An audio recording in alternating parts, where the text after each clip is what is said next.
అందరికీ నమస్కారం అండి. ఇప్పుడే అందిన వార్త తెలంగాణ రాష్ట్రంలో ఉన్నటువంటి ఆసరా చేయుత పెన్షన్ లబ్ధాలకు సంబంధించి ప్రభుత్వం నుంచి ఇప్పుడిప్పుడే ఇంపార్టెంట్ ఫ్లాష్ అప్డేట్ అయితే రావడం జరిగిందండి.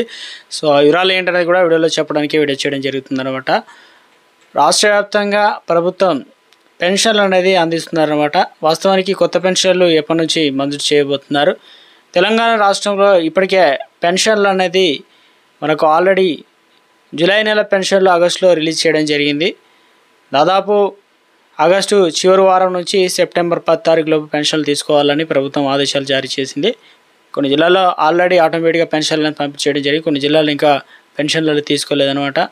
వాస్తవానికి నెల అయితే కంప్లీట్ అయింది. ఇప్పుడు దసరా పండుగ కానుకగా సీఎం రేవంత్ రెడ్డి కొత్త పెన్షన్లు అందించబోతున్నారా లేదా, ఇందుకు సంబంధించి ఈ ఉన్న వాటిలో కొన్ని కీలక మార్పులు అయితే చేయనున్నట్లు అప్డేట్స్ అయితే వస్తున్నాయి అన్నమాట. సో రాష్ట్రంలో ఉన్నటువంటి వీరికి 1600 రూపాయలు అయితే అదనంగా అయితే అందిస్తారనమాట. సో ఎవరికి అందించబోతున్నారు ఏంటి, ఈరోజు ఉన్నటువంటి కొన్ని ముఖ్యమైనటువంటి తాజా సమాచారం లేటెస్ట్ అప్డేట్స్ అన్నీ కూడా వీడియోలో తెలుసుకునే ప్రయత్నం అయితే చేద్దామండి. సో వీడియోని చివరి వరకు చూడండి, అర్థమవుతుంది. మరోసారి ఛానల్ వస్తే తప్పకుండా సబ్స్క్రైబ్ చేసుకోండి. చూస్తున్నారు కానీ లైక్ చేయడం మర్చిపోతున్నారండి. వెంటనే ఈ విధంగా లైక్ బటన్ ఉంటుంది, లైక్ చేయండి. మిత్రులందరూ కూడా వీడియోను షేర్ చేసే ప్రయత్నం అయితే చేయండి. తెలంగాణ రాష్ట్రంలో ముఖ్యంగా కొన్ని ముఖ్యమైన అప్డేట్స్ అయితే చూసుకోవచ్చు అన్నమాట. సో ఆర్టీసీ బస్సుకు సంబంధించి ఒక అప్డేట్ వచ్చిందనమాట. సో ఆ వివరాలు ఏంటనేది చూసే ప్రయత్నం అయితే చేద్దామండి. ఆర్టీసీ బస్సుకు సంబంధించి ముఖ్యంగా ఇప్పటికే ఫ్రీ బస్ అనేది అందిస్తున్నారు. ఈ తరుణంలో బస్సులో ప్రయాణానికి స్మార్ట్ కార్డు జారీ చేసేందుకు ఆర్టీసీ కసరత్తు అనేది చేస్తుందన్నమాట. ఒక స్మార్ట్ కార్డులు అయితే ఇస్తారు. ఎవరికి ఇస్తున్నారు ఏంటి చూసుకున్నట్లయితే తొలిదశలో విద్యార్థులకు ఆ బస్ పాస్ స్మార్ట్ కార్డు రూపంలోకి తీసుకురావాలని సూత్రప్రాయంగా నిర్ణయం. తర్వాత మహాలక్ష్మి పథకంలో ప్రయాణించే మహిళలకు జారీ చేసేందుకు సిద్ధమవుతుంది. ఫస్ట్ పిల్లలకి ఇస్తారు, తర్వాత మహిళలకు సంబంధించి స్మార్ట్ కార్డులు ఉంటే బస్ ఎక్కాలి దిగాలన్న విధంగా అయితే ఉంటుంది. సో ఎందుకంటే కర్ణాటక, మహారాష్ట్ర, ఉత్తరప్రదేశ్లో అనుసరిస్తున్నారన్నమాట. ఈ విధానాన్ని తెలంగాణ రాష్ట్రానికి అప్లై చేయబోతున్నారు. ఇక మరొక అప్డేట్ అయితే వచ్చిందనమాట. తెలంగాణ రాష్ట్ర వ్యాప్తంగా ఉన్నటువంటి ఆసరా చేయుత పెన్షన్ లబ్ధాలకు సంబంధించి ప్రభుత్వమే ఇటీవల కాలంలో కొన్ని కొత్త పెన్షన్లు మంజూరు చేస్తామని చెప్పడం, తాజాగా వచ్చేసి మంత్రి సీతక్క కీలక గుడ్ న్యూస్ చెప్పే ప్రయత్నం అయితే చేశారు. ఎందుకంటే దాదాపు ప్రభుత్వం అధికారంలోకి రాకముందు 6 గ్యారంటీలో భాగంగా ఆసరా పెన్షన్లు కూడా ఒక అంశాన్ని అయితే ఉంది. కాబట్టి ఇచ్చిన హామీ మేరకు ప్రభుత్వం ఇప్పుడు ఇచ్చేటువంటి 2016 రూపాయలు కాస్త 4016 రూపాయలు అయితే ప్రభుత్వం చేయాల్సి అయితే ఉండే, కానీ దీనిపైన ప్రభుత్వం పట్టించుకోలేదు. సో మొత్తం ప్రతి నెల కూడా మనకు పెన్షన్లు అనేది పాత పెన్షన్ల మాదిరిగానే అందిస్తున్నారు. అయితే రాష్ట్ర వ్యాప్తంగా వీరికి మాత్రం గుడ్ న్యూస్ చెప్పారనమాట కొత్త వారికి. ఇందులో వచ్చేసి ప్రభుత్వం డయాలసిస్ పేషెంట్లు అయితే ఉన్నారు ఒక 4000, అదేవిధంగా ఎయిడ్స్ రోగులు ఒక 14,000 మంది అయితే ఉన్నారు. వీరికి జూన్ జూలైలోనే సో మొత్తం మీద మనకు ఆగస్టు నెలలో కూడా పెన్షన్లు అనేది 2016 రూపాయలు అయితే ఇవ్వడం జరిగిందనమాట. సో అర్హత ఉన్న వారందరికీ. అయితే తెలంగాణ రాష్ట్ర వ్యాప్తంగా వీరికి వితిన్ 15 రోజుల్లో కూడా పెన్షన్లు అనేది ట్రాన్స్ఫర్ అయితే చేస్తున్నారనమాట. గత ప్రభుత్వానికి సంబంధించి చూసుకున్నట్లయితే తెలంగాణ రాష్ట్ర వ్యాప్తంగా పెన్షన్ల పంపిణీ అనేది జరుగుతూ ఉండేది, కానీ ముందు అయితే ఇచ్చే ప్రయత్నం అయితే చేశారు. కానీ ఇప్పుడు కాంగ్రెస్ ప్రభుత్వం నెల చివరి వారం మనకు రోజులు ఏదైతే ఉన్నాయో అప్పుడైతే అందిస్తున్నారు. ఈ నెల పెన్షన్లు అనేది ఇవ్వడం జరిగింది 2016 రూపాయలు, అదే 4016 రూపాయలు. సో మీరు ఎంత తీసుకున్నారు ఏందనేది కూడా కింద కామెంట్ సెక్షన్లో కామెంట్ చేయండి.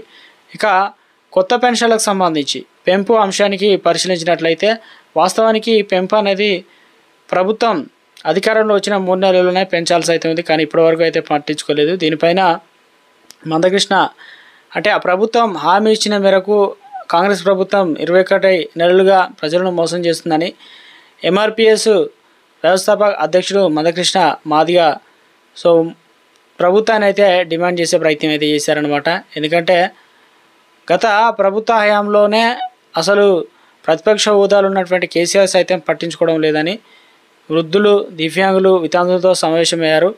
సో మాన్కోడూరులో భాగంగా అయితే సీఎం రేవంత్ రెడ్డి ఎన్నికల సమయంలో నెల రోజుల్లోనే ఈ పెన్షన్లు పెంచి ఇస్తామని హామీ అయితే ఇవ్వడం అయితే జరిగిందనమాట. కానీ ప్రజలు మోసం చేశారని ఆరోపించారు. ప్రజల్లోకి ఇక అంటే ప్రతిపక్ష నేత కేసీఆర్ ప్రశ్నించాల్సి ఉండగా ప్రజల్లోకి రాకుండా గడిలోకి పరిమితమని చెప్పేసి అయితే ఉన్నత కుటుంబంలో పుట్టిన రేవంత్ రెడ్డి కేసీఆర్ బాధలు తెలియవని, తాను కడు పేదరికంలో వచ్చాను కాబట్టే బాధలు తెలుసని, అదేవిధంగా ప్రభుత్వ పెన్షన్లు పెంచాలని ఈ నెల 8న కలెక్టరేటు ధర్నాలు, అదేవిధంగా 12న తహసీల్దార్ కార్యాలయం ఎదుట ధర్నాలు చేస్తామని, 20వ తేదీన విజయవాడ హైదరాబాద్ జాతీయ రహదారిని పూర్తిగా బంద్ కూడా చేయబోతున్నట్లు, 21 నుంచి 26 వరకు గ్రామ పంచాయతీల ఎదుట దీక్షలు కూడా చేపడతామని సో ఇందుకు సంబంధించి కార్యాలయంలో ముఖ్యంగా చెప్పడం అయితే జరిగిందనమాట.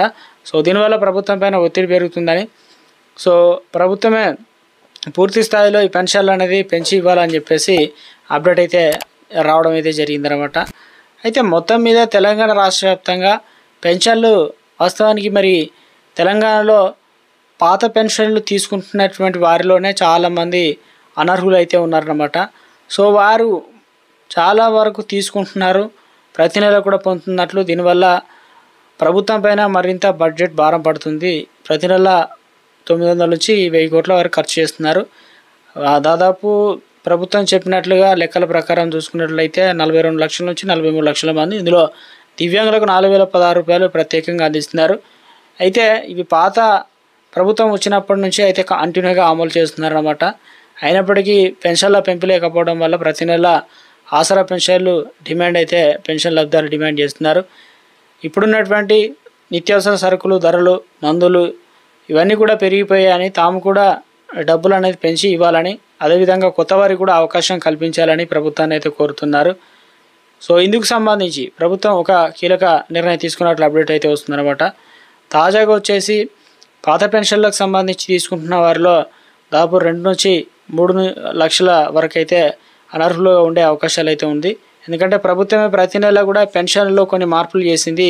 ఫిర్యాదులు రావడంతో పంచాయత్ సెక్రటరీ, అదేవిధంగా కొంతమంది ఉన్నతాధికారులు చేతిపాఠం చూపించి వేలిముద్రలు అరిగిపోవడం, కొంతమంది చనిపోయిన వారిని డిలీట్ చేయకుండా అలాగే పెన్షన్లు కాజేస్తున్నారని తెలియడంతో సెర్ఫ్ అధికారులు ప్రత్యేకంగా యాప్ తీసుకొచ్చి 2 నెలల నుంచి ఫేస్ అథెంటికేషన్ ద్వారా పెన్షన్లు, అదే వేలిముద్రల ద్వారా అలా కూడా పడిన వారికి సంతకం చేసి పంచాయత్ సెక్రటరీ అదేవిధంగా కొత్త విధానంలో మార్పులు చేర్పులు అయితే చేసి ఇవ్వడం జరుగుతుందని చెప్పేసి అప్డేట్ అయితే వచ్చిందనమాట. చాలామంది ఈ విధానం వల్ల అనర్హులు తొలగిపోయారని చెప్పేసి, ఎందుకంటే ఇంటికి వచ్చి కూడా పెన్షన్లు అయితే అందిస్తున్నారు. చాలామందికి 2 నెలల అటుపోయిన 2 నెలల పెన్షన్ రాలే, కొంతమందికి ఈసారి 2 నెలల పెన్షన్ తీసుకున్నారు, కొంతమంది ఈ నెలల పెన్షన్లు ఇంకా రాలేదని. సో వాస్తవానికి ప్రభుత్వం మరి పెన్షన్లు పెంపు అనేది ఎప్పటి నుంచి ఉండబోతుంది ఏంటంటే, ఇప్పటివరకు మిగిలిపోయిన పథకాలు రైతు కూలీలకు 12,000 రూపాయలు, మహాలక్ష్మిలకు 2,500 రూపాయల పథకానికి ప్రభుత్వం అన్ని విధాల ఏర్పాట్లు చేస్తున్నట్లు అప్డేట్ అయితే వస్తుంది అనమాట. నిధుల కొరత వల్లనే ఇలాంటి ఆసరా పెన్షన్లు పెంపు కావచ్చు ఇవన్నీ కూడా చేయలేకపోయామని, సో ఇప్పుడు ఆర్థిక బడ్జెట్కి సంబంధించి ఎలా వీటిని బడ్జెట్లో పొందుపరిచి ఎలా వివిధ మార్గాల ద్వారా, ముఖ్యంగా ఆర్బీఐ నుంచి బాండ్ల వేలం ద్వారా 6,000 కోట్ల రూపాయలు అనేది ప్రభుత్వం సేకరించినట్లు సమాచారం అండి. ఇవన్నీ వివిధ పథకాలకు ఖర్చు చేయనున్నారన్నమాట. ఇక మరొక గుడ్ న్యూస్ అయితే వచ్చిందనమాట. ఇందులో వచ్చేసి గుడ్ న్యూస్ ఏంటంటే, దసరా పండుగ నేపథ్యంలో తెలంగాణ సర్కారు ఆడబిడ్డలకు చీరలు పంపిణీ చేసేందుకు రెడీ అవుతుందన్నమాట. గత ప్రభుత్వంలో ఇచ్చినట్లుగా నాసిరకం చీరలు కాకుండా ఒక్కొక్కరికి 800 రూపాయలైనటువంటి ఖరీదుతో 2 చీరలను కూడా పంచనుంది. అంటే 2 చీరల ఖరీదు వచ్చేసి విలువ 1600 అనమాట. సో వారికి 1600 వచ్చినట్లే. సో అలాంటి క్వాలిటీ అయితే ఉంటుందన్నమాట. ఇందిరమ్మ మహిళా శక్తి పథకం ద్వారా ఈ చీరల పంపిణీ ప్రారంభించనున్నారు. నెలలోనే మహిళలకు ఉచితంగా చీరల పంపిణీ చేయనున్నారనమాట. సో రాష్ట్ర వ్యాప్తంగా 65 లక్షల చీరలు అయితే ఆర్డర్ చేశారు. ఇవన్నీ కూడా పంపిణీ చేయబోతున్నారు. దసరా పండుగగా ఇక బతుకమ్మ తెలంగాణకు హైలైట్గా నిలిచింది కాబట్టి విద్యా ఉద్యోగ అవకాశాలు కోసం ఎక్కడెక్కడ వెళ్ళిన వారు సైతం దసరా పండుగ సొంత ఊర్లోకి అయితే వస్తారు కాబట్టి, సో ఇక ఈ పెద్ద ఎత్తున పండుగ తేడా లేకుండా అందరూ కూడా ముఖ్యంగా కొత్త చీరలు కట్టుకుంటారు కాబట్టి ప్రతి ఆడబిడ్డకు సంబంధించి సో పరిస్థితి మంచుకుంటే చీరలు కొత్తవి కొనుక్కొని కొత్త బట్టలు అయితే తీసుకుంటారు. లేదంటే తల్లిదండ్రులే ఊరికొని పిల్లలకే కొత్త బట్టలు కొన్ని ఇస్తారు కాబట్టి, సో అలా కాకుండా తెలంగాణ ప్రభుత్వమే 2 కొత్త చీరలు అనేది ఇవ్వాలని చూస్తున్నారు. అది కూడా దసరా పండుగ కానుకగా అయితే ప్రభుత్వం ఇవ్వాలని చెప్పేసి అప్డేట్ అయితే వస్తుంది అనమాట. సో ఇందులో వచ్చేసి ఆడబిడ్డలకు బతుకమ్మ సందర్భంగా చీరల పంపిణీకి రెడీ అయిందట ఈసారి కాంగ్రెస్ ప్రభుత్వం, రేవంత్ రెడ్డి సర్కారు. ఈ చీరల ఖరీదు వచ్చేసి 1600 రూపాయలు అయితే ఉంటుందన్నమాట. సో 2 అందమైన చీరలు ఉచితంగా పంపిణీ చేసేందుకు ఇందిరమ్మ మహిళా శక్తి పథకం ద్వారా తెలంగాణలో మహిళలకు వీటిని అందించనున్నారనమాట. సో ఇది గుడ్ న్యూస్. మరి ఎవరికి అందిస్తారు ఏంటి ఎప్పటి నుంచి అంటే ఈ నెలలోనే అందించబోతున్నారు. సో ఇటీవల కాలంలో ప్రభుత్వం మహిళలకు మాత్రం అంటే పొదుపు సంఘాలు డ్వాక్రా గ్రూపు మహిళలకు మాత్రమే అందిస్తామని చెప్పారు. మరి ఆ విధానంలో అయితే వారికి అందిస్తారా, లేదంటే గత ప్రభుత్వంలో మాదిరిగానే రేషన్ కార్డులో ఒక కుటుంబానికి సంబంధించి ఏదైతే చీర జాకెట్ కావచ్చు, అదేవిధంగా ఇతర డ్రెస్ మెటీరియల్ కావచ్చు, అదేవిధంగా చీర అయితే ఇవ్వడం జరిగింది కదా, సో అలా విధానంలో రేషన్ షాపుల ద్వారా అందిస్తారా? సో మొత్తం మీద ఇటీవల కాలంలో చెప్పిన విధానం చూసుకున్నట్లయితే మహిళలకైతే 2 చీరలు అయితే త్వరలోనే అందించబోతున్నారు. దీనిపైన ఎవరికి ఇస్తారు ఏంటనేది అప్డేట్ వచ్చిన వెంటనే కూడా తెలియజేసే ప్రయత్నం అయితే చేస్తానండి. సో ఇది ప్రస్తుతం లేటెస్ట్ తాజా సమాచారం అండి.